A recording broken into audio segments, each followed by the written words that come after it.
Prime Minister Raila Odinga will leave his home for one last time, head to Jaramogi Oginga University of Science for his funeral service, and will be interred later at Kango ka Jaramogi, where his parents were interred. You're watching TV 47, coverage of Kenya's send-off of its former Prime Minister continues. We have live pictures from Opoda farm. We'll be bringing you the funeral service later on from Jaramogi Oginga University. Raila will be laid to rest. Remember, President William Ruto led the nation on Wednesday while announcing the death of Raila and mourned him. In an emotional speech, President William Ruto termed Raila Odinga as, quote, a warrior of good governance, a beacon of courage, the father of democracy, a man who dedicated his life to the pursuit of justice. The president says Raila championed for reforms, spoke for the oppressed, and was the voice of the voiceless. A man who arguably shaped Kenya's history. President William Ruto says Raila was a once-in-a-generational leader. The country is mourning, the region is mourning, and the continent is mourning. Tributes continue to flow in as far as Raila's death is concerned. We have seen presidents and prime ministers and the former president of the United States of America mourn Barack Obama, mourn Raila Odinga. Kenya is marking a 7-day mourning period, flying its flags half-mast for a son its political space will arguably forever remember.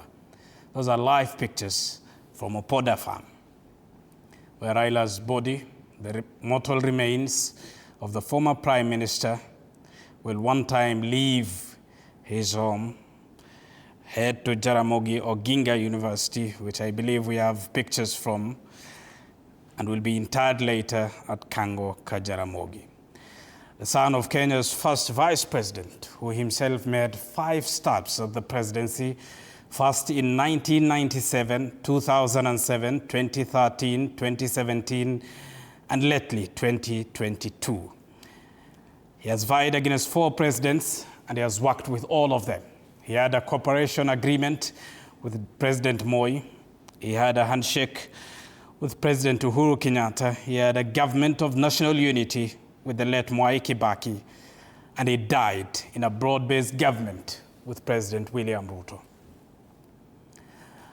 The chaplaincy in preparation of the final prayers for a man who has walked across the 47 counties of the Republic that is Kenya. He died in India while receiving treatment. His death untimely on the anniversary of the 20th year of the existence of his own political party, ODM. A man who was jailed for fighting for some of the freedoms Kenya enjoys today, was tortured, sought asylum elsewhere, and came back. A man who President William Ruto says shaped history, a giant and a colossal of Kenyan politics. The military, in reference to a state funeral that President William Ruto ordered, is on standby to lay to rest a man who will be laid to rest in a very unique way. Not many who have not held the presidency are accorded such full military honors in their send-off. Raila Odinga, born in 1945 and died in 2025. His loyalists are on screen now. His former deputy in ODM, Wycliffe Oparanya, is walking into the Opoda farm. He was alongside Ali Hassan Joho, the deputy party leaders before they were nominated to cabinet through a broad-based government initiative. Raila, a man who has had fanatical following across the country, from Wajir to Mombasa, to Nyanza, to Kisii. A man who has been everly present in Kenya's politics for the last 3-4 decades. Kenya today gives its final salute, waves at Odinga for one last time.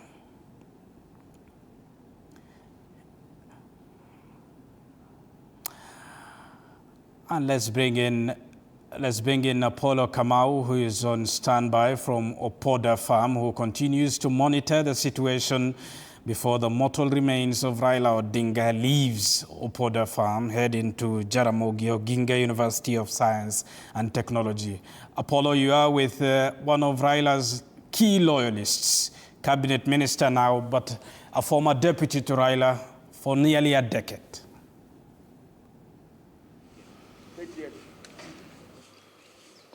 Yes, we are now joined by Cooperatives and MSMEs Cabinet Secretary Wycliffe Oparanya, one of the close allies, one of the confidants of former Prime Minister Raila Odinga. This is the final journey, Waziri. Thank you so much for joining us. What does this mourning, what significance does it hold for you, given how you have known this man over the years? First of all, I want to take this opportunity on behalf of my family to send condolences to the family of Raila Odinga, who has been my closest friend. I can't say he was my leader, he was, but what comes first, he was my very confidant. I was his confidant, he was also my confidant, and we were very close friends until he passed on. I think I have never seen a funeral like this. This is the first funeral in my lifetime where I've seen very many people turn up to mourn their hero. It means that Raila has been really in the hearts of the people. I can say this is a man who actually never was a president.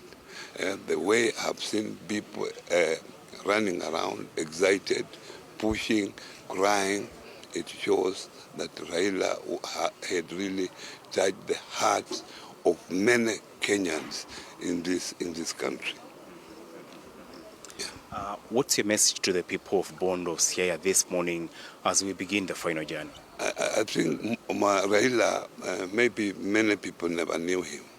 Raila was a very peaceful, loving person.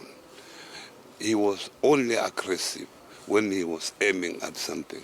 But when you sat with him at any ordinary time, he was a very harmless person, very humble. Yeah? The way, and he was not a proud person. I have never seen Raila brush off anybody. He was listening to everybody, unless he's charging. When he's charging and when he's listening to football, he concentrated on charging and listening to football. So I would say that people of Bondo should give him a very peaceful send-off. No pushing. People lost their lives the other day in Nairobi, in Kasarani. It should not happen here. It should not happen here because this is a peaceful person. I have been very close with him, with my friend here, Kamau, who has been being called Kamau Raila. Yeah? I think two of us have been the closest, especially for the last 3 years when he lost the last election. Yes. Yeah. There is no doubt a leadership vacuum, especially in your party ODM and this region. How do you think you will cope moving forward? Of course, we will not get any equal to Raila, even any half to Raila.